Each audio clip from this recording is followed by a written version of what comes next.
बिस्मिल्लाहिर्रहमानिर्रहीम अस्सलाम वालेकुम वरहमतुल्लाहि वबरकातुहू। महमद फ़तीह सुल्तान ड्रामा सीरीज़ के सीज़न 3 का पहला एपिसोड आ चुका है, आपने देख लिया होगा। तो आज की वीडियो में हम आपके सामने इस पहले एपिसोड का मुकम्मल रिव्यू और इसके साथ ही नई आने वाली किस्त के पहले ट्रेलर पर भी तबसरा करेंगे और आपको बताया जाएगा कि आने वाली किस्त में क्या होने वाला है। और ख़ासकर हम बात करेंगे शहज़ादा बायज़ीद वाले मामले पर कि क्या उसे भी फांसी दी जाएगी जिस तरह सुल्तान फ़ातेह के भाई अहमद को दी गई थी। और नई किस्त के पहले ट्रेलर में दिखाया गया है कि एवरनोस ओगलो अली बे की एंट्री भी हो चुकी है। और ये बात तो सब जानते हैं कि एवरनोस ओगलो अली बे हमेशा किसी बड़े मकसद के लिए आते हैं। इसके अलावा हम बात करेंगे करामान ओगलो और सल्तनत उस्मानिया की दुश्मनी के बारे में कि ये कब तक चलेगी, क्योंकि पिछली किस्त के आखिर में सुल्तान फ़ातेह के सामने करामान ओगलो का एलची आ चुका था। तो क्या सुल्तान फ़ातेह उसका सर कलम कर देंगे या फिर उसे सही सलामत जाने देंगे, क्योंकि जो अल्फाज उसने अपनी ज़बान से निकाले हैं तो सुल्तान फ़ातेह इस तरह की गुस्ताखी को कभी माफ़ नहीं करते। तो अगर बात करते हैं सीज़न 3 की पहली किस्त के बारे में, तो नाज़रीन किराम, मेरे ख्याल के मुताबिक सुल्तान फ़ातेह ड्रामा सीरीज़ के सीज़न 3 का बहुत ही शानदार आगाज़ हुआ है। किस्त इंतहाई शानदार, बाकमाल और बेमिसाल थी।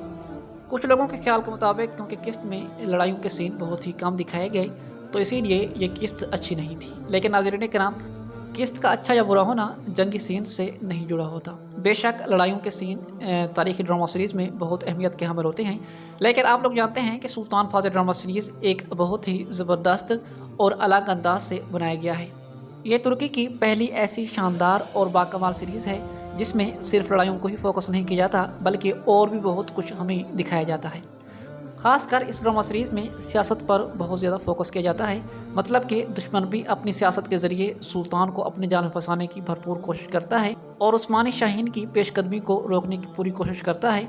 और दूसरी तरफ सुल्तान महमद भी अपनी चाल के ज़रिए, अपनी सियासत के ज़रिए और अपनी हिकमत अमली के ज़रिए दुश्मन को मौत के जाल में फंसाता हुआ नजर आता है। अब कुफार की तरफ से चाल चली जा चुकी है। उन्होंने शहज़ादी को मरवा कर शहज़ादा बायज़ीद पर इल्ज़ाम लगवा दिया और करामान ओगलो और सल्तनत उस्मानिया को आपस में लड़वा दिया।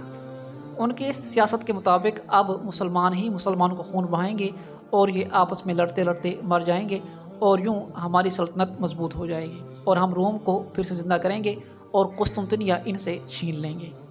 और इस बड़े मकसद को पूरा करने के लिए, यानी कि करामान ओगलो और उस्मानियों को आपस में लड़वाने के लिए, पोंतुस के सरबराह डेविड ने अपनी फूल जैसी बेटी की कुर्बानी दे दी है।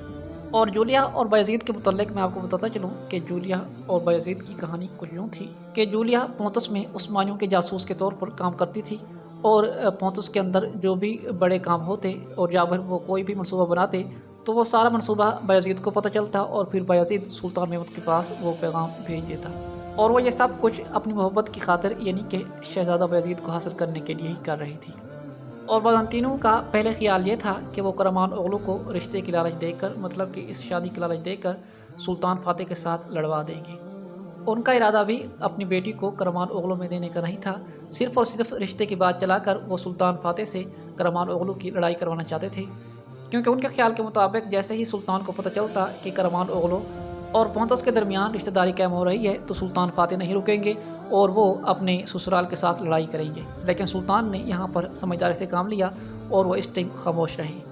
लेकिन अब यहाँ पर जब उन्हें पता चला कि जूलिया ही जासूस है और वो बायज़ीद से मोहब्बत करती है तो उन्होंने यहाँ पर एक बड़ा खेल तरतीब दिया और उनके हाथ ये बड़ा मौका लग गया करामान ओगलो और सल्तनत उस्मानिया को आपस में लड़वाने का। तो उन्होंने ऐसा किया और अपनी शहज़ादी की कुर्बानी दे दी। तो अब बाज़ांतीनी अपनी तरफ से पूरा काम कर चुके हैं, वो अपना खेल खेल चुके हैं। अब खेल खेलेगा सुल्तान मोहम्मद फ़ातेह। अब बारी है उस्मानी उकाब की। तो नाज़रीन किराम, सुल्तान महमद यहाँ पर जज्बात की बजाय सियासत को ही आगे लेकर आएगा। जिस हथियार से उन्होंने सुल्तान फ़ातेह और करामान ओगलो को लड़वाने की कोशिश की है, सुल्तान फ़ातेह भी बिल्कुल ऐसा ही करेगा। मतलब कि जो एलची सुल्तान के पास आया है और उसने सुल्तान को धमकाने की कोशिश की है और उसने सुल्तान के सामने गुस्ताखाना अल्फाज कहे हैं, तो सुल्तान महमद फ़ातेह उसे नहीं मारेगा। सुल्तान की आदत के हिसाब से तो ये गुस्ताखी बर्दाश्त करना बहुत मुश्किल बात लगती है, लेकिन सुल्तान ऐसा करेगा और अभी सब्र से काम लेगा, क्योंकि अब अगर इस एलची का सर काटा गया तो ये मामला बहुत संगीन हो जाएगा और इनकी आपस की लड़ाई बहुत संगीन हो जाएगी और कुफार को इससे बहुत ज़्यादा फ़ायदा होगा। तो सुल्तान फ़ातेह इस दफ़ा अपनी हिकमत अमली से काम लेते हुए इस मामले को यहीं पर क्लोज़ करने की भरपूर कोशिश करेंगे और सुल्तान के पास इस मामले को निपटाने का सिर्फ एक ही हल है कि वो बाज़ांतीनियों के इस कमांडर को पकड़ेंगे और ये एतराफ़ करवाएंगे कि उन्होंने ही शहज़ादी को कत्ल किया है और उनके पीछे ये चाल थी। इसके अलावा जैसा कि आप लोग जानते हैं कि पिछली किस्त में सुल्तान फातेह ने अमानतों की खोज के लिए आया सोफिया के नीचे एक बड़ी सुरंग खुदवाई और फिर वहाँ पर एक ताबूत के अंदर लाश मिली और उस लाश के साथ एक छोटी संदूक भी थी जिसके अंदर बिना लिखाई के बिल्कुल दोनों तरफ से साफ कागज़ था जिस पर कुछ लिखा हुआ मालूम नहीं हो रहा था। तो बजंतीरों के ख्याल के मुताबिक अगर यहाँ कोई इस संदूक तक पहुँच भी जाएगा तो उन्हें एक खाली कागज़ के अलावा और कुछ नहीं मिलेगा। मतलब कि असल अमानतें उन्होंने और जगह पर रखी थीं और अपनी कहानियों में, अपनी किताबों में जो जिक्र किया था वो यही था कि आया सोफिया यानी कि जिसे काफिर हाजिया सोफिया बुलाया करते थे, उसके नीचे मुक़द्दस अमानतें मौजूद हैं, लेकिन असल अमानतें इस टाइम पुंतुस में हैं। तो सुल्तान फातेह ने उसी खाली कागज़ की मदद से वो लिखाई ज़हर कर दी जो कोई भी ज़हर ना कर पाता। अगर सुल्तान की जगह कोई आम शख्स यहाँ पर होता तो इस कागज़ को फेंक देता, लेकिन सुल्तान ने वो सब कुछ देख लिया जो वो छुपाना चाहते थे और इस लिखाई को पढ़ने के लिए उसने अपने महल में ये दीवाना बुलाया। और ये दीवाना वो दीवाना है जो हज़ारों नहीं बल्कि लाखों लोगों के दिलों पर राज करता है, कुर्दिश उस्मान का मिखाइल कोसिस। बहुत सारे लोग इसके किरदार के मुतालिक परेशान हैं कि कुर्दिश उस्मान ड्रामा सीरीज़ में इसे एक तकफूर के तौर पर बहुत ही ज़बरदस्त किरदार दिया गया था, लेकिन इस ड्रामा सीरीज़ के अंदर इसे एक दीवाना बनाकर हमारे सामने पेश किया गया है। तो नाज़रीन किराम, हमारे ख्याल के मुताबिक इसे बहुत ही ज़बरदस्त और शानदार किरदार दिया गया है।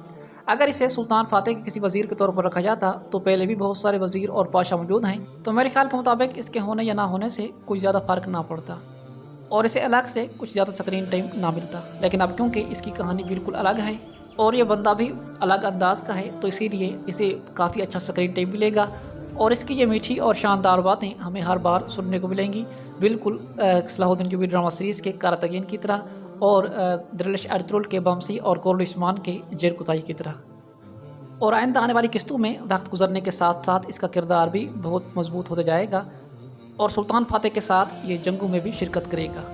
अब बात रह जाती है शहज़ादा बायज़ीद के बारे में कि क्या उसे सुल्तान फातेह फांसी दे देंगे जिस तरह पहले अहमद को दी जा चुकी है, और एवरानोस ओगलो अली बे क्योंकि अगली किस्त में आ चुके हैं तो क्या उन्हें भी इसी मकसद के लिए बुलाया गया है। तो नाज़रीन किराम, एवरानोस ओगलो अली बे पहले ही सुल्तान फातेह के पास आ रहे थे क्योंकि सुल्तान फातेह ने पिछली किस्त में ये कहा है कि मैं एवरानोस ओगलो अली का इंतज़ार कर रहा हूँ, जैसे ही वो आएंगे तो हम नई मुहिम की तरफ पेशकदमी करेंगे। तो एवरानोस अली बे उसी मकसद के लिए आए हैं, लेकिन अब यहाँ पर जो एवरानोस ओगलो अली बे के हाथ में कमान है, मतलब कि ट्रेलर में जो दिखाया गया है, सुल्तान फातेह ये इशारा दे रहे थे कि अगर शहज़ादा बायज़ीद ना सुधरा तो इसे फांसी के फंदे पर ही चढ़ाना पड़ेगा और इसीलिए एवरानोस ओगलो अली बे की कमान दिखाई गई है।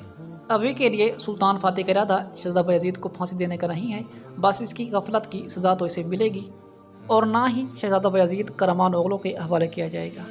और नाज़रीन किराम, इसके साथ ही अब वो कशमकश भी शुरू हो चुकी है जो सल्तनत उस्मानिया की तारीख़ में बहुत आम है, मतलब कि शहज़ादों का आपस में लड़ना ताकत की खातिर। अभी के लिए शहज़ादे तो आपस में नहीं लड़ेंगे, लेकिन हाँ अलबत्ता उनकी माएँ यानी कि सुल्तान की बीवियाँ इस मकसद के लिए और अपने बेटों को ताकत पर बिठाने के लिए ज़रूर इस गफलत का शिकार होंगी और सुल्तान की दोनों बीवियों की यह ख्वाहिश होगी कि हमारे बेटे सुल्तान फातेह के बाद इस तख्त के सुल्तान बने। और जनीचरी आगाओं ने भी ये इशारा दे दिया है कि उनके ख्याल के मुताबिक सुल्तान फातेह के बाद मियाँ सुल्तान शहज़ादा मुस्तफ़ा होगा। तो यहाँ से अब बगावत की आग भड़केगी। कुछ के ख्याल के मुताबिक शहज़ादा बायज़ीद तख्त का अहल होगा और कुछ के ख्याल के मुताबिक शहज़ादा मुस्तफ़ा। तो इस तरह की कशमकश चलेगी और बगावत सर उठाने लगेगी, लेकिन सुल्तान फातेह अपने होते हुए इस बगावत का सर कुचलेंगे और जनीचरियों को या फिर अपनी बीवियों को इस तरह की कशमकश में नहीं पड़ने देंगे और बहुत जल्द इस मामले पर कंट्रोल कर लेंगे। बहरहाल आपकी इस वीडियो के बारे में क्या राय है मुझे कमेंट्स में ज़रूर बताइएगा। मेरी वीडियो देखने का बहुत शुक्रिया।